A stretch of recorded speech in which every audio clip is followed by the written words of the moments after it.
The brass bell above the door hasn't stopped ringing in 3 hours. You smooth down your dress, the one with the torn lace you've been meaning to fix for 2 weeks now. Your feet ache. The laudanum you took this morning is wearing off, and the familiar throb behind your eyes is coming back.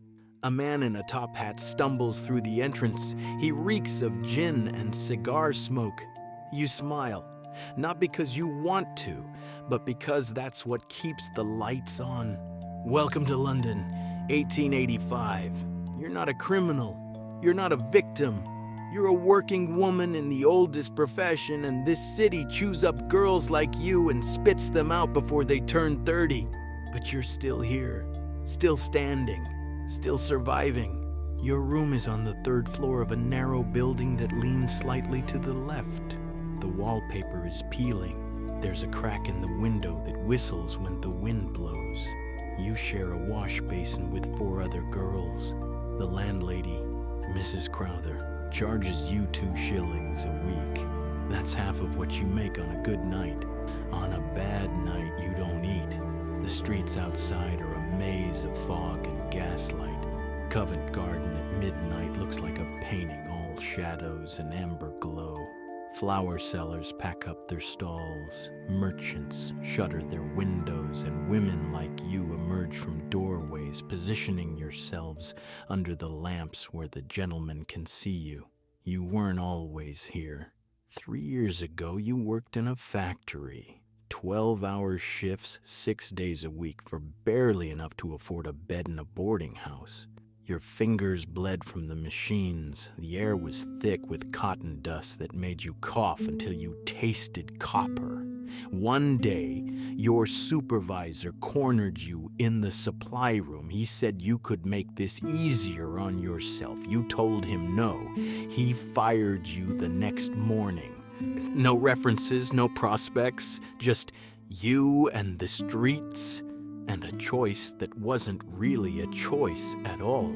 The first time was the hardest, a sailor with kind eyes and rough hands who paid you a crown and didn't ask your name. You cried afterward, hiding in an alley until your breathing steadied. The second time was easier. By the 10th, it was just work. Another transaction, another coin in your pocket, another day you didn't starve. Here's what the penny dreadfuls don't tell you. Most nights aren't dramatic. There's no mysterious gentleman sweeping you off to a life of luxury. No detective solving crimes while you provide crucial information. It's just cold feet and sore backs and the constant mental arithmetic of survival. Can I afford bread tomorrow? Will the landlady give me another week? Is that cough something serious or just the London damp? You learn the rhythms. Friday and Saturday are busy. Payday for the factory workers and they're feeling generous or guilty or both. Sundays are slow. Everyone's pretending to be respectable, filing into churches, singing hymns about redemption. Mondays pick up again. The guilt wears off fast.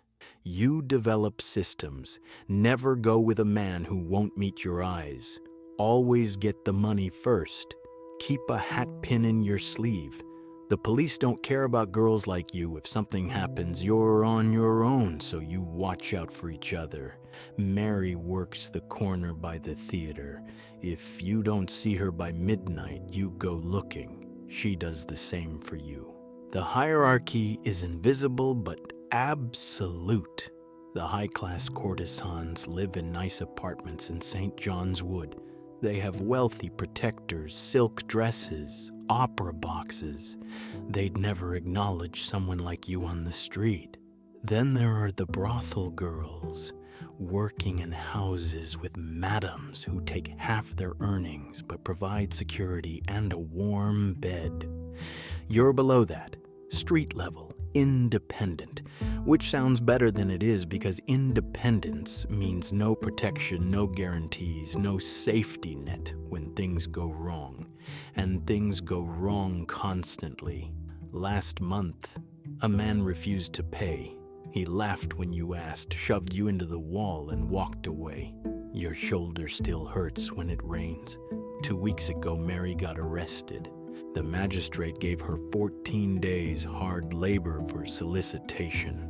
She came back thinner, quieter, with a bruise on her face she wouldn't explain. But here's the strange part. You're not miserable every moment. Sometimes Mary makes you laugh with her impressions of the pompous men in Parliament. Sometimes you buy hot chestnuts from the vendor on the corner and they taste like the best thing you've ever eaten. Sometimes you finish a night with enough money to buy a real meal and you sit in a chop house eating pie and feeling almost human. The city is changing around you. They're building new railways, electric lights appearing on some streets. Reformers march through neighborhoods handing out pamphlets about moral salvation. They look at you with pity or disgust, never quite seeing the person underneath. They want to save you. They never ask what from or what to. You've learned something they don't teach in churches. Survival isn't noble or pretty. It doesn't come with a moral. You do what you must with what you have, and you don't apologize for still being alive. The clock tower chimes 11. You check your reflection in a shop window, pinch your cheeks for color, and step back under the gas light. A gentleman approaches, well-dressed, clean collar. He names a price that's more than fair. You calculate quickly. That's rent for 3 days, maybe 4, if you're careful. You nod and walk with him toward the alley between the milliner's shop and the pub. The transaction is mechanical. You've learned to separate your mind from your body during these moments. You think about other things. The book you saw in a shop window yesterday. Whether it'll rain tomorrow, if Mary remembered to pay her rent. He finishes, pays, leaves without a word. You straighten your dress and return to your corner. The night stretches ahead. You need at least 2 more to make your quota, 3 to feel secure. A group of young men stumbles past, drunk and loud. One of them shouts something crude. His friends laugh and pull him away. You've learned which attention to encourage and which to avoid. These boys are the avoiding type. Too drunk, too unpredictable, too likely to cause problems they won't remember and you can't forget. You wait. The temperature drops. Your thin shawl does almost nothing against the wind cutting through the street. You stamp your feet, trying to keep blood flowing to your toes. Across the road you see Agnes. She's older, maybe 40, though the life makes it hard to tell. She's been doing this since before you arrived. Sometimes she shares her corner when business is slow. Tonight she catches your eye and shakes her head slightly. Slow night for everyone. The church bells ring midnight. The crowd thins. The theater emptied an hour ago. Now it's just the dedicated drinkers and the desperate. A hansom cab rolls past, slows, continues. The passenger looked but didn't stop. You're too cold, too tired, not appealing enough in this light. You've made enough for rent, but not for food, not for the shoes you desperately need. The sole of your left boot has a hole that lets in water when it rains. You'll have to go without eating tomorrow. Again, it's fine. You've done it before. Mary emerges from an alley with a sailor. She's laughing at something he said, playing the part perfectly. He tips his hat and walks toward the docks. She counts her money quickly, tucks it away, and walks over. Her smile fades as she gets closer. Rough night, she says. You nod. Same. She pulls out a piece of bread from her pocket, tears it in half, and hands you a portion. You take it without arguing. Pride is expensive. You can't afford it. You eat slowly, making it last. The bread is stale, but it's something solid in your stomach.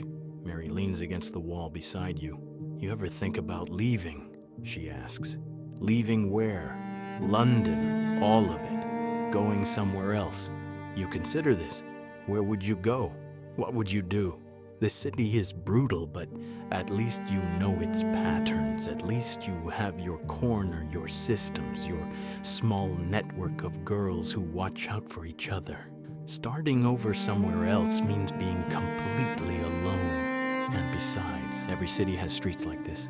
Every city has girls like you. The location changes, but the situation doesn't. Mary sighs. Just a thought. A policeman walks past on the opposite side of the street. You both go quiet, still, trying to blend into the shadows. He doesn't look your way. Not worth his time tonight. After he passes, you breathe again. Mary checks her money. I've got enough. I'm done. She touches your arm briefly. Be safe. You will. She disappears into the maze of streets leading to her boarding house. You're alone now. The city feels different after midnight. Quieter, darker, more honest somehow. The pretense drops away. Everyone still out at this hour is here for a reason, usually not a good one. You wait another 30 minutes. One more man stops, negotiates, pays. It's quick, impersonal, exactly what you need it to be. Now you have enough, rent and food, maybe even a little extra. You count the coins carefully, divide them into separate pockets. Never keep everything in one place. The walk back to your room takes 15 minutes. You pass the all-night coffee stall. The owner nods at you. You're a regular. Sometimes when it's very cold, he lets you stand near his brazier for a few minutes. Small kindness, you don't forget those. Your building smells like cabbage and damp. You climb 3 flights of stairs. Your room is tiny, just a bed, a basin, a chair, but it's yours. You lock the door behind you. You count your money again, hiding most of it in the loose floorboard under the bed. You wash your face with cold water from the basin. Your reflection in the small cracked mirror looks tired. You're 23. Some days you feel 50. You lie down fully clothed. The bed is thin. You can feel every spring. But it's off the street. It's away from the cold and the men and the endless negotiation of your own body. Tomorrow you'll wake up and do it again. And the day after that. And the day after that. Until something changes or nothing does. You don't dream about rescue anymore. That's for girls who just started. The ones who still think some wealthy patron will fall in love and lift them out of this life. You know better now. This is the life. There's no dramatic escape, no sudden transformation. Just the slow accumulation of days, each one requiring the same calculations, the same careful navigation between survival and surrender. The reformers will keep marching with their pamphlets. The police will keep looking through you like you're invisible. The city will keep changing around you. New buildings rising while girls like you stay in the same shadows. But you're still here. That counts for something, even if nobody's keeping score. You close your eyes. Your feet still ache. Your shoulder still hurts. The laudanum is completely gone now. Tomorrow you'll need to buy more. Tomorrow you'll need to earn more. Tomorrow you'll smooth down your dress, check your reflection, and step back under the gaslight. Because survival isn't a story with an ending. It's just what you do, day after day after day, until you can't anymore.